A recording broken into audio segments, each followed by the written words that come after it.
So I'm Simon, founder of Stampix, and Stampix is actually a photo printing service specifically for loyalty programs. And you may be wondering, what does photos have to do with loyalty programs? Well, think about all the customers that are taking your flights and going to fantastic beaches. They're going to be there to make memories, cherish those memories, and they're going to do it by taking pictures. And so we allow brands to tap into that emotion and to become part of that journey by turning them into beautiful prints. I always have one in my pocket, and deliver them straight home. So my company specializes in this service, capturing the data, delivering joy and delight, and it serves business objectives like increasing bookings, retentions, and capturing data. So over to the next. I'm Jonathan Silver, CEO, co-founder of Engage. We're a loyalty technology company that builds technology-enabled partnerships, so kind of important for this topic. And our whole, is this working or? Just pass. Okay. And what we've done is built a platform that allows people to actually create partnerships in real time in a cost-effective way and create some relevance to the end users. Hello, my name is Marieke Voorvelt.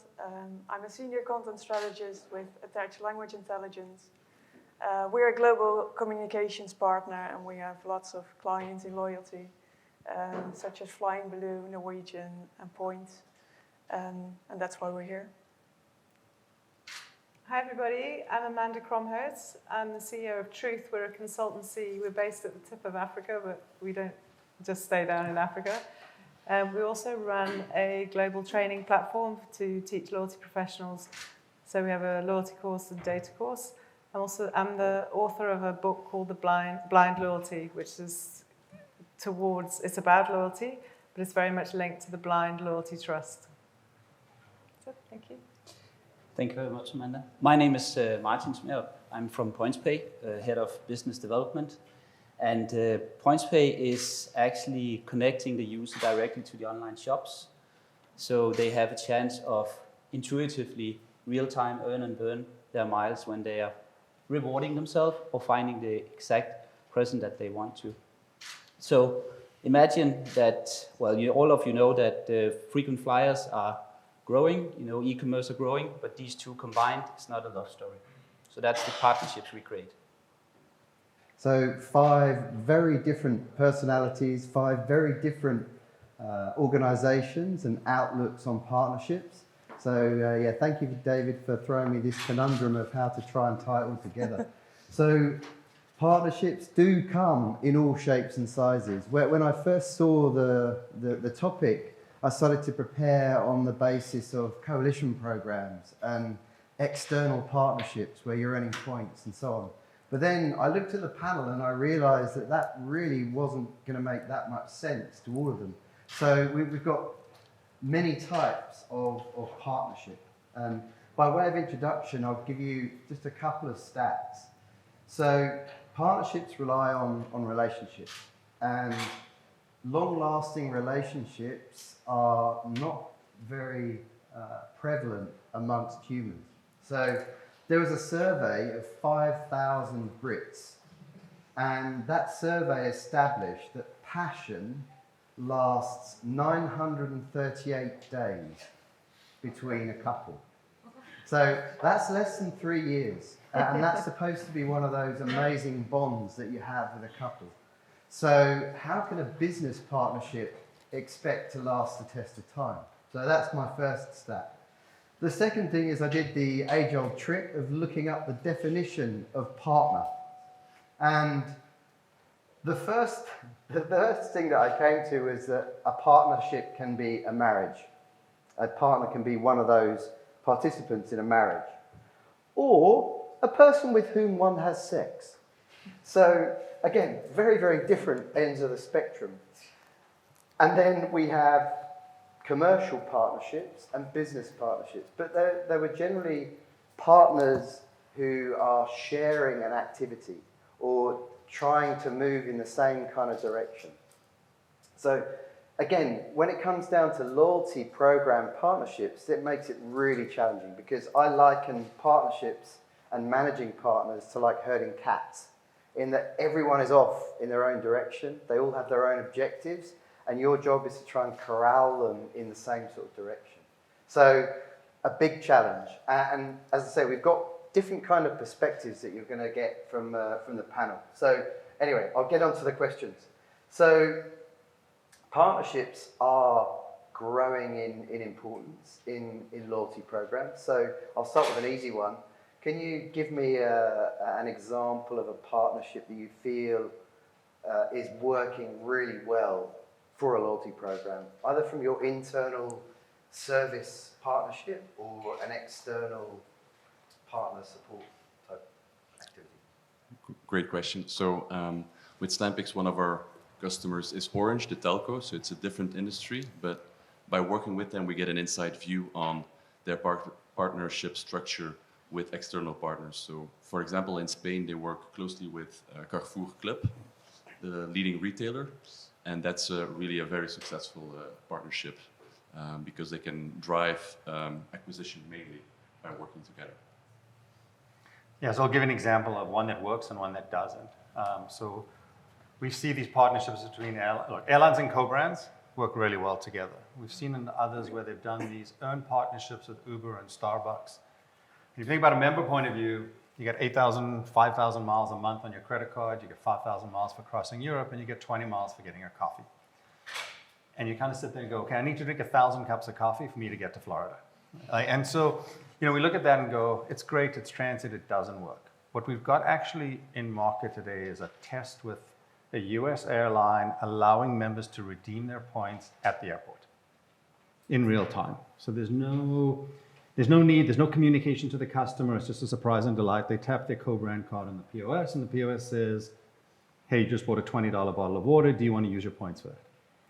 And so that is a partnership where we're engaging members in a meaningful enough way that is relevant, it's timely, no real marketing requirement behind it because the member just sees it in the POS as they're being engaged in an environment as well that's relative to them and their loyalty program. And so when we work with our client, we're coming back to the previous panel where the technology needs to solve a problem. The tech's there today. The tech stack to actually integrate one retailer into a coalition, it all exists. It's easy to do. It's all about finding partners that drive relevance to the members in a way that's meaningful that you don't need to spam them to get them to aware of it. And so those are two examples of how we've seen them, same tech, different outcomes. I think a great example is Miles Plus Points. That was launched by Flying Blue and Accor. I think it's great because it's not just like a normal redemption part, but really something, a new product that they launched, a joint product where you can earn both miles and points at the same time. But also from a language perspective, that was quite interesting. We worked in the translations for that campaign when it was launched.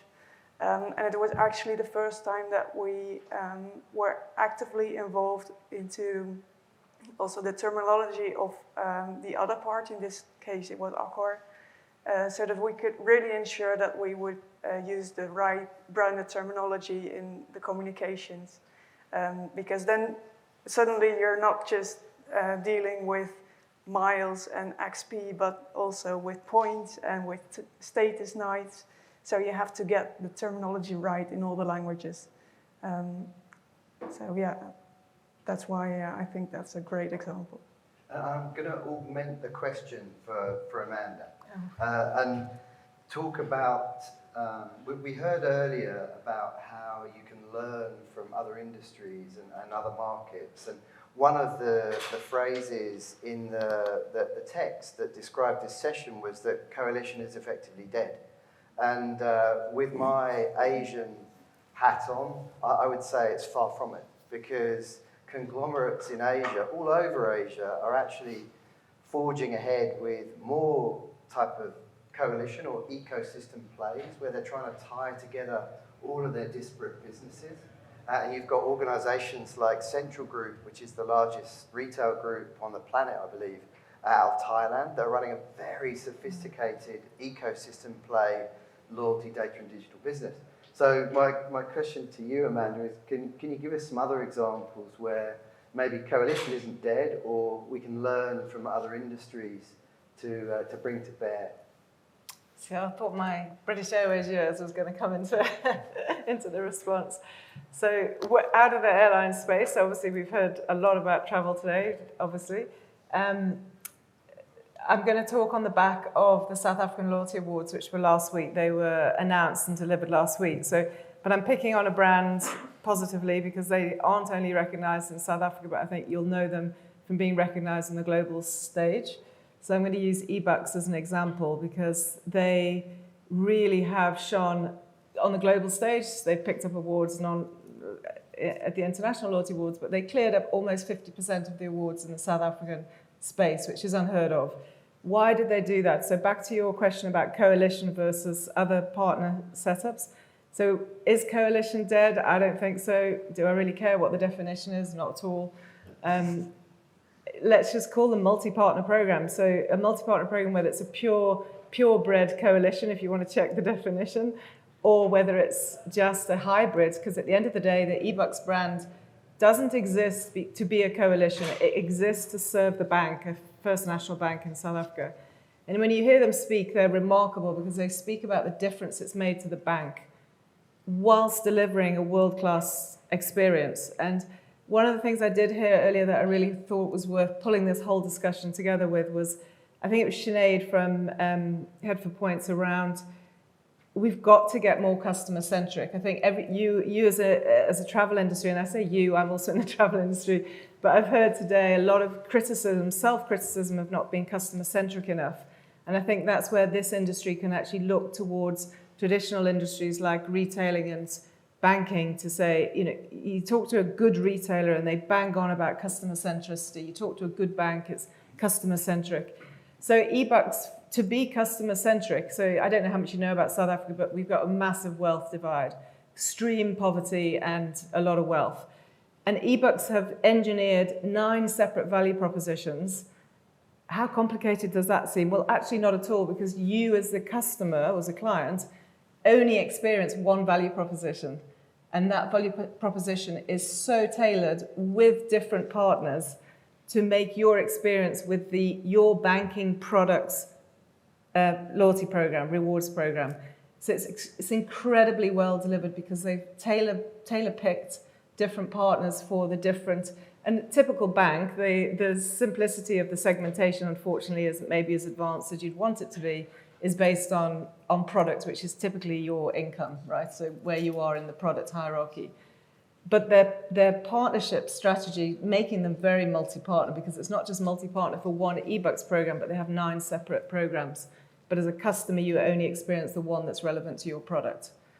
And I could go into a lot more detail of other things that they do that I think could be very interesting for the industries outside of banking, but that's the principle of a different, a multi-partner program serving its mother brand, which is the bank, yielding exceptional results for the bank, and also then just being incredibly customer-centric. And then on to Martin at the end. I think, again, a slight sort of change to the question. You're an enabler, expanding programs to be able to access many other, I guess you call them partnerships? Yeah, you could call it maybe coalition as well. Maybe a little bit more about. But I think actually the most important partnership we have here is with the customer, with the member, because we want to remove the friction for them of getting easy access to their preferred loyalty currency, and want to make sure that they have the ability to actually earn that at the shop they want to, when they want to, at the pace they want to. I'm pretty sure if I ask the audience in here how many of you have done an online shopping over the last 24 hours, if you just raise your hand, I can raise mine as well. Probably some in here. How many of you went to your preferred loyalty program first to earn the miles and then went to the online shop? Well, I didn't, because that's not normal customer behavior. So by enabling a customer to go directly into their preferred online shop, Nike, Zalando, whatever that might be, and then be able to find the reward they want or the product they want and benefit and utilize their loyalty currency immediately, real time. That's the best partner in removing that friction out of that. But how do we then establish that with the online retailer? Well, first of all, we need to understand their objective. Why do they want to be in this partnership? Well, first of all, they want customers, they want transactions, They want frictionlessness, so they make sure it's never interrupting with what they have spent thousands of hours of developing, the user journey of getting a customer from interested to actually have made a purchase as well. That's the important part on that part of the side of the equation. The other side is, of course, the loyalty programs we work with. All of a sudden, you now have an ability to bring your own marketing/payment solution into the market under your own brand. That is brand awareness straight into the customer's face when they are at the checkout of an e-tailer. So in that sense, it's that combination of partnerships or partners that we create, but we first of all have to make sure what is the purpose for each of the stakeholders and then create a good governance structure around it. And a governance structure, I like your analogy with the wedding.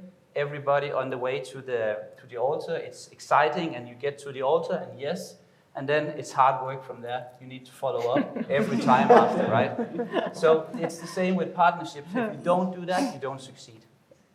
And maybe I'll have to Jonathan, because you're also an enabler, and you're having to manage what I would call frenemies sometimes, where you've got partnerships being formed or you're enabling organisations to work together where maybe there is some tension or potential tension there. Have you seen much of that, and how do you deal with it?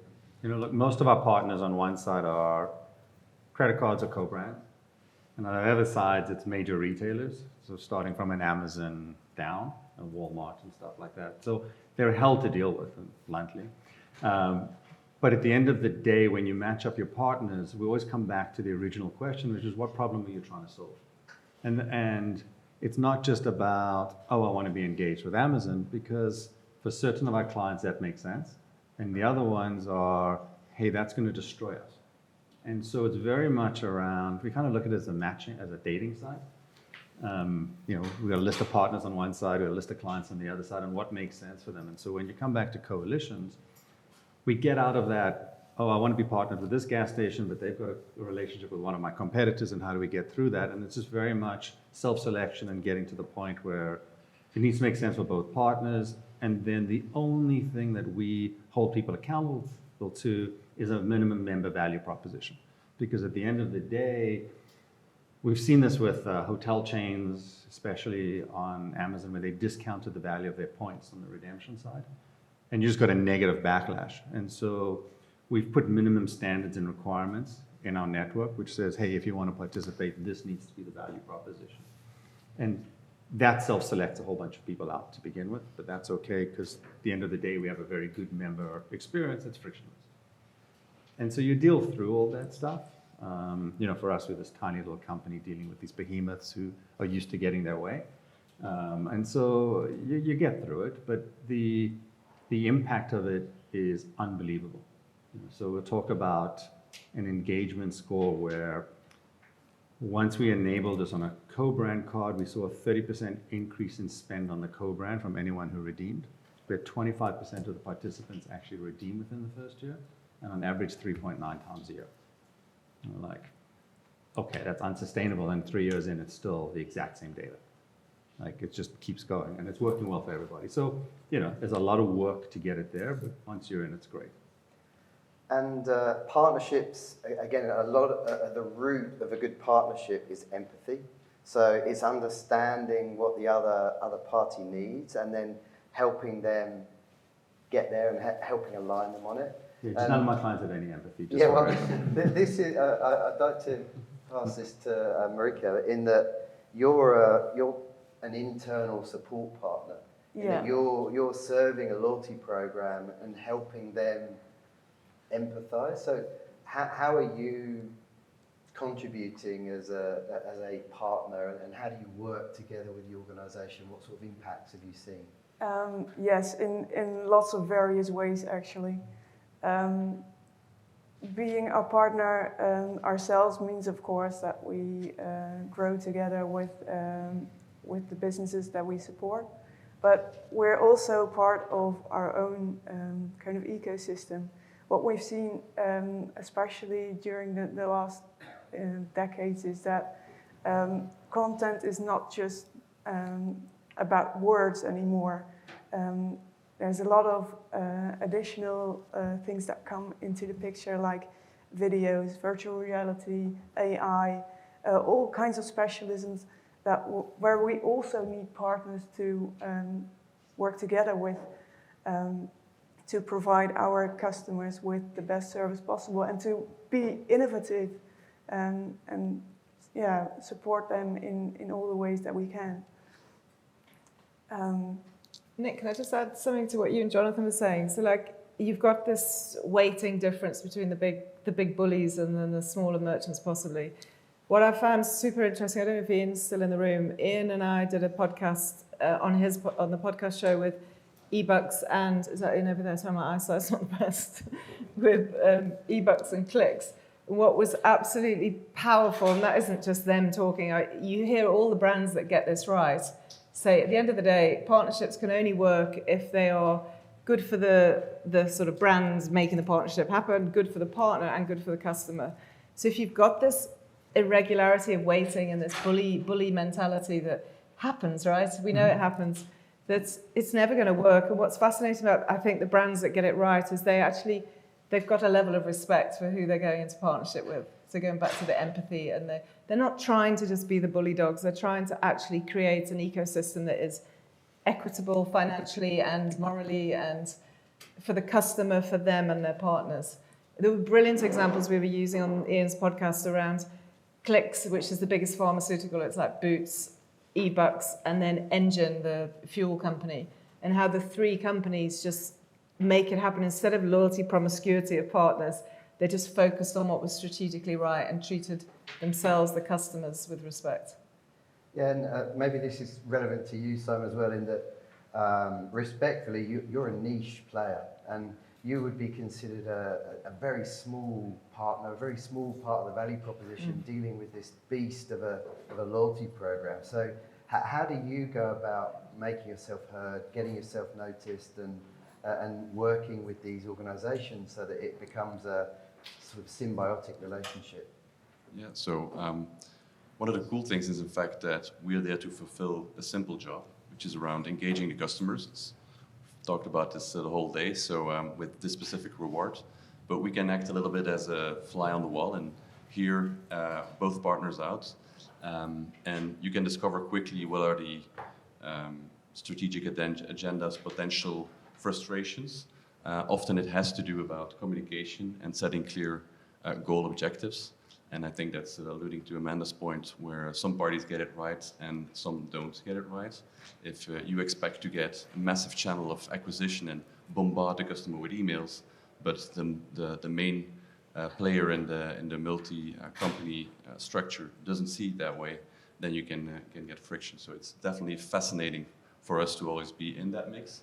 But we're fairly neutral. So yeah, and I took from that as well that setting expectations of what can be achieved is quite important. And I have quite a fairly ruthless and objective way of evaluating partners on 4 criteria. So I'd be interested to get your thoughts on this and whether I'm missing any. The first is revenue. Are you going to deliver me revenue as a program? The second is sort of strategic value, or CVP. Are you going to add something to my program that makes it more exciting to the members, or adding frequency where I only have infrequent big spends? The third is, are you going to deliver me loads of members? And the fourth is data, in that, are you going to deliver me some sort of insights that I can add to my program? Are there any other sort of criteria or dimensions that you see to that, or any comment on that? I mean, it's a very objective view of what can be quite an emotive topic, but I got very tired of it being, let's do a partnership with a golf club. Why do we want to do that? Yeah, so that's I tried to score and be more objective, but what are your thoughts or comments on that? I mean, I agree with what you say. I think when you say revenue, it's obviously, I assume we're talking about incrementality. You don't want to be just diluting your value proposition, because it's incremental performance. I think if you take your own loyalty KPIs, you can pretty much apply them across the board with your partners, so you're aligned on the strategic approach. But I think in terms of what the partner can bring to you isn't always acquisition. There's times when you need to be choosing a partner because it's properly addressing your customers' concerns, the customer pain points, and it might be a tiny volume of customers that is a new acquisition, but it's more likely to be, wow, this company understands me. They've looked at, it's the classic old, they've looked at what I need, and rather than just bringing in an acquisition play, it's actually strategically evaluating what your customers need. You know, because I think we talked a little bit about, there's a lot of talk about merchant partners and so forth, but what about lifestyle partners that are service value adds? I mean, a classic, and I'm sorry I'm using e-bucks again, but it just illustrates the point. I live in South Africa, so security is a bit of an issue. So they offer a free security panic button through their process. Now, that sounds like the simplest of things, but actually that's a big deal because it touches the heart of everybody. Like, you all want to be safe, right? Maslow's hierarchy. And then education is a major issue in South Africa from the change of governments and so forth. So free education services. So it's really touching the lives of your customers in a positive way. If we go back to, I hope it's not greenwashing, but like also it's not just about the breadth and the reach. It's about, it can be niche. It could be Stampix if it's going to really hit the heart of the brand values. We are relatively more simplistic than that, Amanda, to be honest, because I know the panic button and I understand that part for South Africa, absolutely. But what we are in the game for is driving transaction revenue to the partners, but also to the program, because this is an accrual-biased offering. So we have a strong focus on making sure that we put the household budget into play and make sure that the programs can leverage from that. And why do the retailers want to participate in that? Because they want new customers, they want repeat visits, they want higher average basket size, and they can do that by bringing the customers into the checkout. And we can then leverage some of the partnerships that are already in place. So why not expose a customer or tell a customer that he should use his co-branded card when he's anyway checking out for a pair of Nikes and earning miles based on the Nike shoes. Now he also earns based on the co-brand as well. So we can leverage these type of partnerships, both existing and bring them into the context of the new area where it's easier for the customer to get real-time access. Imagine that you are a user or a customer that needs 1,000 extra miles to book that next flight. You just buy your next pair of Nikes and you get the miles immediately, and then you can go book. We've probably got quite a nice representation of rational at one end and then emotional at the other, where it's actually about photos and memories and coming up with something. I was talking to Amanda earlier and she said, oh, the Stampix is great. And yet at one end we've got someone saying, well, I can generate more points for you, which get you towards a flight faster. But the points can also be generated on the memories. So that's the connect this way, because I could also enable what Simon is doing with Stampix. So from that angle, Agreed, but I think a very different proposition in that yours is more about give me more currency, because that's what I want, and yours is more about, look, we're creating memories here, and we're coming up with something in the program that tugs on your heartstrings. So we'll take a different approach. No, I think just the power is in the combination. Yep. Yeah, for us it's about, we actually start with member experience, and in our world it's, I don't really care who the partner is, whether it's earn, burn, going to move the needle or not, but we need to have a consistent member experience that is in your existing processes that don't need to train you to do anything. So our whole mandate is to never actually tell a customer and train them. And so if you think about when we're doing in a POS transaction to tell someone to either redeem points or earn points, you're used to tapping your card and walking away. And so now we've got to get, hey, when you tap your card and before you put your PIN in, do you want to redeem your points? And as long as we can get a customer, a partner on the value proposition and on the process flow, it allows us then to scale it. And sometimes then now you can actually work with your clients. Well, am I trying to generate revenue? Am I trying to generate engagement?